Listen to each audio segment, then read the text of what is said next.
Well everyone, this is the third and final part of the spray paint stencil workshop.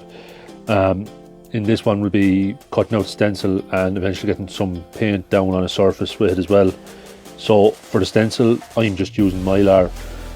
It's kind of a plasticky sheet you can get in Cork art supplies. There's pros and cons to whatever you use really as a stencil, like cardboard or newspaper. You could use them either. One of the pros of the Mylar is because it's plastic, it lasts, so you can use it again and again and again. One of the drawbacks of it I found is that it's strong, so even with a really sharp blade, cutting it can be kind of a slow, tedious process, and you have to be careful because sometimes, like, if you kind of put more force behind the knife, then you realise it can like cut out little bits and pieces that you might want to keep. Whereas with the newspaper and cardboard, then there's only, like, newspaper you probably only get one use out of it. Cardboard you might get a couple, but they're not going to last like this stuff does. If you had to, you could probably use like acetate either. It's kind of probably similar quality, like it's just transparent plastic sheeting.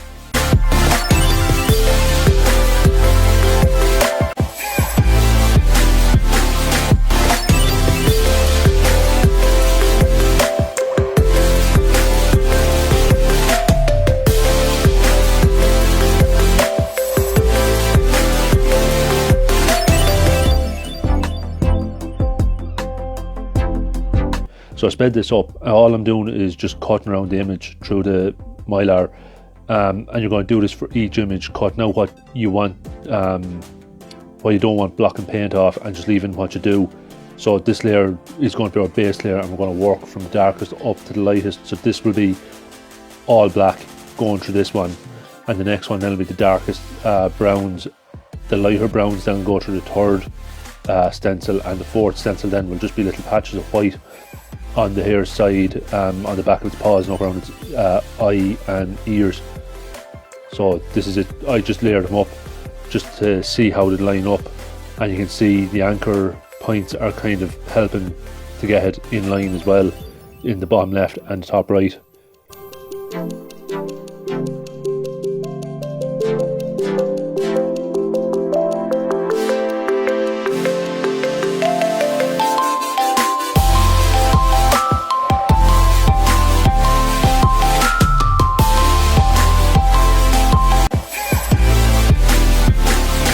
So sticking with the Montana 94 spray paints, I'm using matte black, matte white.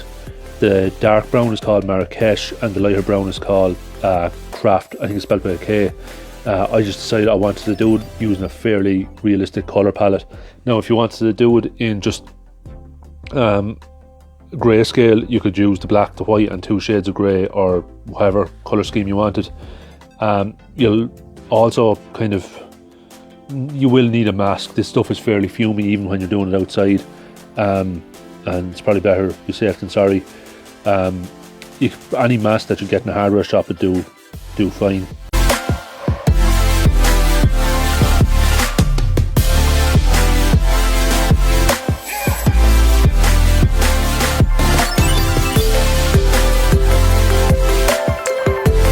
So I decided to put the stencil down on MDF. Now you can just see the 2 pieces of tape here in the corner, and what they're for is they'll go underneath the anchor points. That will allow us to just put down anchor points and we can peel the tape off. We won't have to worry about cleaning them up or painting over them at a later stage. You can see the stencil's already been used. I originally tried it on canvas, but the Mylar is quite smooth and I forgot to weigh it down, which means it moved on the canvas and it moved more than I thought as well, so I couldn't even kind of get away with it, and some of the paint bled under the stencil through the weave of the canvas. So that's what the blocks are for here. I also forgot to mention, actually, sorry, before I go on, with the mask, it's a good idea to have a pair of rubber gloves, because as you can see your hands are going to be fairly close, and by the end of this you can see how much paint is on the gloves themselves. So this first layer, we're putting this down completely matte black, and that'll serve to act as shadows and outlines later on, and just use quick short bursts to apply the paint with. Before you go near a piece of haul, you'll probably need to shake the can and just spray some paint out into the air just to get the pigment flowing through it, you'll know straight away. Like you'll kind of see the gas coming out of it, and then you'll see the paint fall off. And when you're finished, another thing to do is with each can, as you finish them, turn them upside down and just push the nozzle down. What it does is it gets any pigment that's still in the little tube inside, it gets it out and keeps the nozzle clean, helps them last longer. So once that black layer is dry, we're going to come back in with the second stencil, and you're using the Marrakesh paint on this one.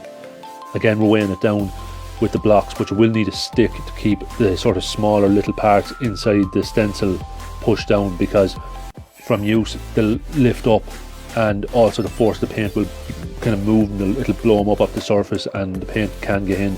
So if you just use some little bit of a stick to keep them pushed down, and I've found with the Mylar, once the paint gets on it, it kind of almost weighs it down. So just that first blast will be enough to get it to stay in place for you, and you can just work away.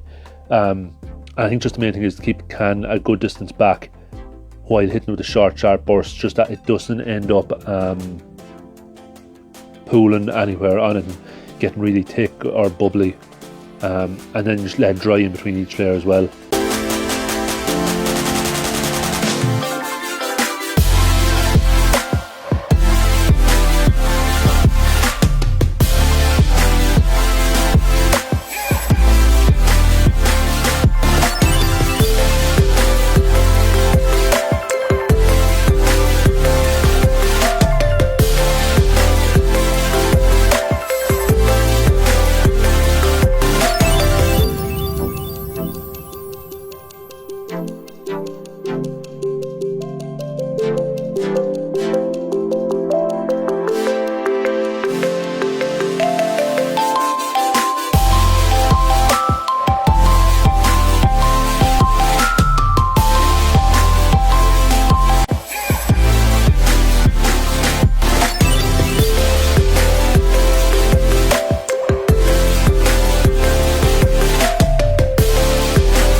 That's where it's at now with the minute peeling off the second stencil.